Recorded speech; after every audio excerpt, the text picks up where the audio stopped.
Hello guys! I-share ko kung paano gumawa ng sweet potato cupcakes. Ilalagay ko sa description box ang lahat ng ingredients. Pag gusto niyo pong gumawa ng sweet potato cupcake ay wag na wag po itong gawin sa purple sweet potato dahil nag-iba po ang kulay nito pag nalagyan ng baking soda.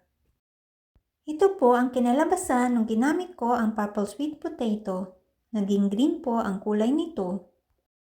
Sa pag-umpisa sa paggawa ng cupcake ay pakuluin muna ang kamote sa malakas na apoy hanggang lumambot. Pag malambot na ang kamote ay tanggalin sa apoy.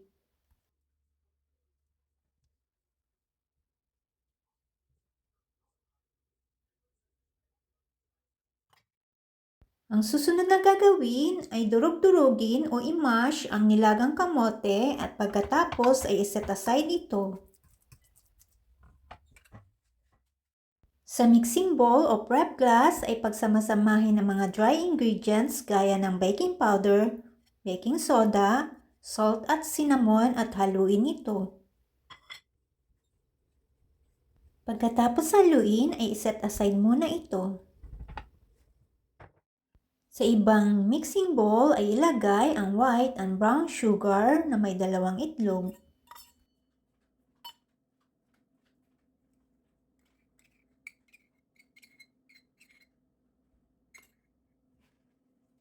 I-beat ito gamit ang hand mixer hanggang maging pale or light yellow ang color nito.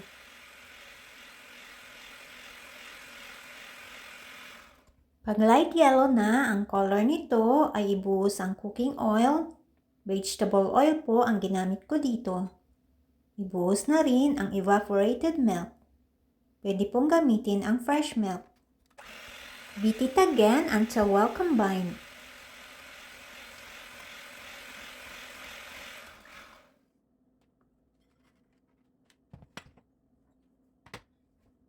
Ilagay na ang mashed boiled sweet potato.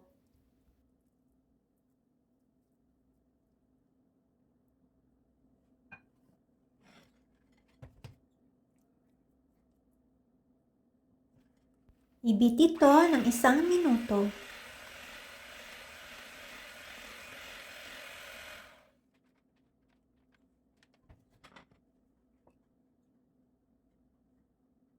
Ilagay na rin ang dry ingredients.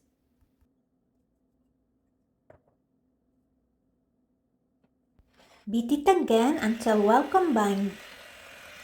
Pag runny ang texture nito ay magdagdag lamang po ng konting harina at boiled sweet potato. Pwede nyo pong basahin ang nilagay ko sa screen dahil ang na-observe ko po ay magkakaiba ang texture pag nailaga na ang mga kamote. Salamat po sa pagbabasa ng nilagay ko sa screen. I-beat ito hanggang mawala ang mga buo-buong harina.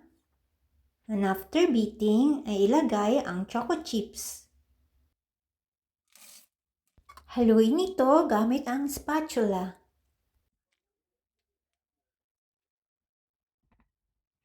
After mixing ay ilagay ang mixture sa baking pan na may cupcake liners.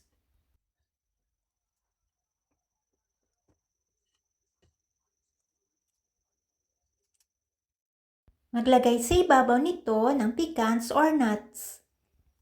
Nasa sa inyo po kung anong gusto nyong ilagay dito. Pwede po ang peanuts, cashew nuts, or almonds.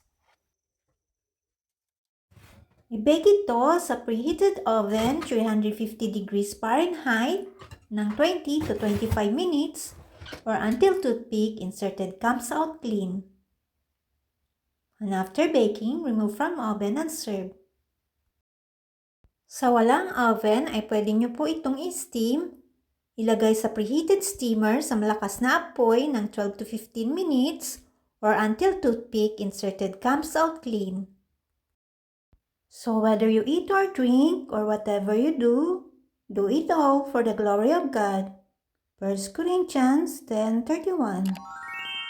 Please like, share, subscribe, and hit the notification bell. Thanks for watching.